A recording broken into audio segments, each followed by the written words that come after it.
been in blistering form. But he has been blistering form in Sweden where he's been playing. He's definitely did a lot.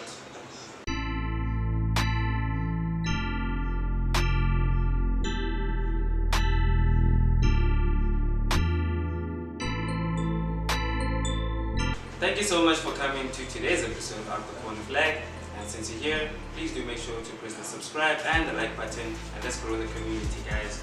And as you know, today's episode is sponsored by iSlow Studios as well as Pixelate PIIXI Late Studios, who are currently doing our show today. So thank you so much, guys, for supporting.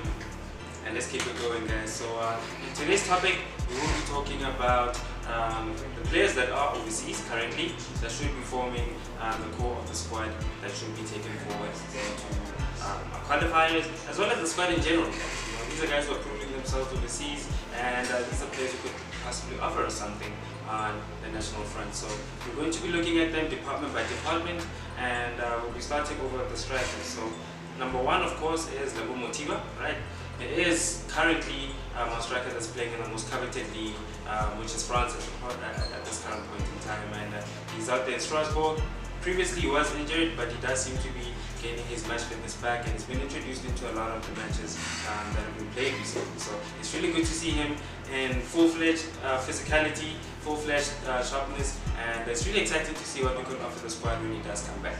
And the next player, of course, that we will be talking about is the current Wonder Boy, and the boy is currently, I would say, who has basically made himself our number one striker at this point, and that's of course Lyle Foster. If you're looking at his tables right now and the tallies that he's making, he's around on like 9 goals, if I'm not mistaken, and he's looking really sharp, enjoying his football, and he's definitely scoring. So he's definitely one that I think will offer us something when we do play Liberia away and home in the qualifiers for the AFCON. In Ivory Coast. So I think that's one that definitely you should look out for. And of course, Pesita is one of our forgotten heroes. Not too much has been said about him in the media recently, but it does seem that he's back to full fitness. He's out there in Al-Ahli, and he does look ready to be going into the World Cup. So it's really good to see what he'll offer when he's at full fitness. And I think it will be really interesting dynamic to see him play against some of these other younger players that we've mentioned. And it's good to see the type of relationships and the type of combinations that they'll be able to come up with. So that's what we're looking forward to. And if he does remain fit, I definitely think he's definitely one that will definitely offer us a lot of good qualities. And of course, we will be talking also about Simon van Devenborden, right? And this boy is around 20 years old, playing out there in the Netherlands. He's one also that I did mention in the previous video. I think we could start him off at around under 23 level, give him time to gel with players around his age, and ones of similar talents as well. But if he does, I mean, he's playing first team football, so if he does measure up to that type of caliber and he can play at that intensity, then definitely let's throw him in the deep end and let's see what he can offer us. But he's definitely an exciting prospect. Recently got his passport fixed, so he's definitely going to give us more for Bafana Bafana. And we are talking, of course, about Fakhri Lakay next. He's definitely one that proved himself to be a bright prospect, especially when he was out in Cape Town City. Yeah, he played in Cape Town City before moving over to Egypt in Pyramids, where he plays now.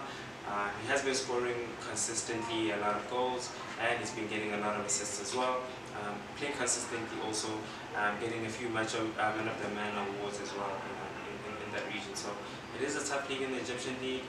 Percy is also out there. I think there is definitely a little bit of competition that is a little bit higher than the PSL. So it's good to see our boys making the mark out in Egypt. And it is a hostile environment, of course, as we know. But it's good to see that he's playing well. And we will be moving over to our next department, and we will be talking about the wingers now. And at the top of our list, we'll be talking about Kodisang. Kodisang has been a player that has been on our radar for the longest time, and the previous Tokyo Olympics he performed really well. We do think that he has been sidelined quite a bit in the sense that he hasn't been given adequate game time, and he always comes on in the second half. But at this current point in time, in the sub-seg in Portugal, he's lighting it up, right? It's unfortunate that he did go out due to injury for about a month. he should be getting back to full fitness, and he's one of the bright prospects at this current point in time, playing for one of the biggest teams, or owned by one of the biggest teams, which is Braga, and I definitely think that he's destined for bigger things. So he's definitely one that we should be putting into the Bafana setup, and Bafana will definitely help him to sell himself to bigger teams as well. So it's a working relationship where the players help the team and the team helps the players. It's really, really simple.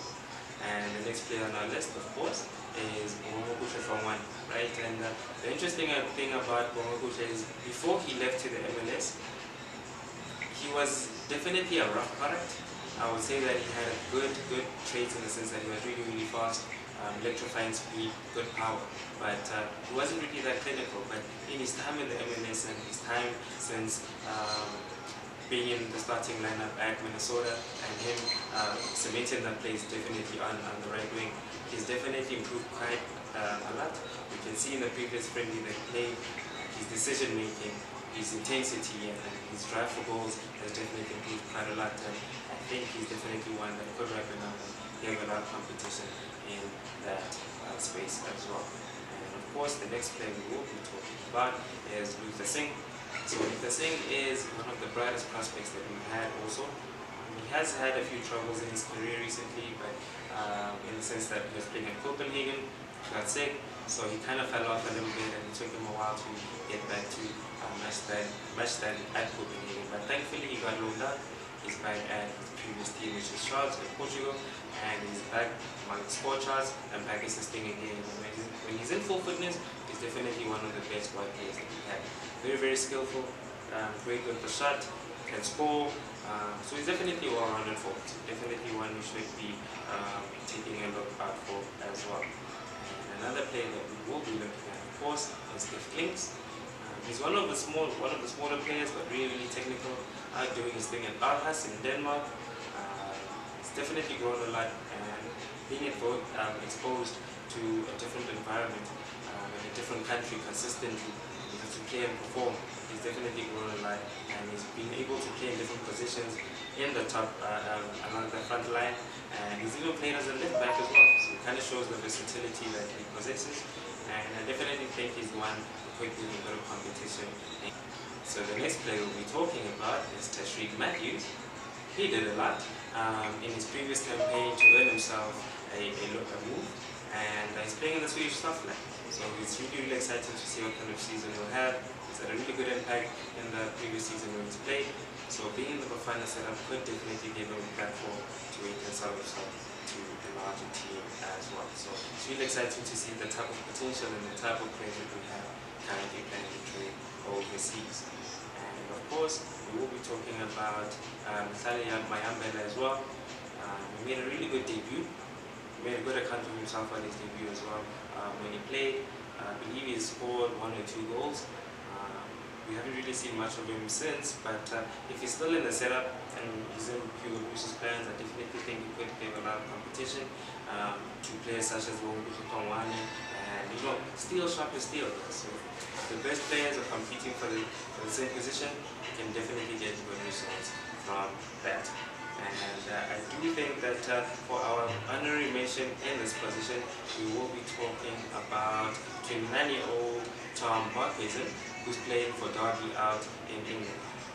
Previously played for Preston, and he's one of those players I definitely think he should have been implemented into the final setup early on.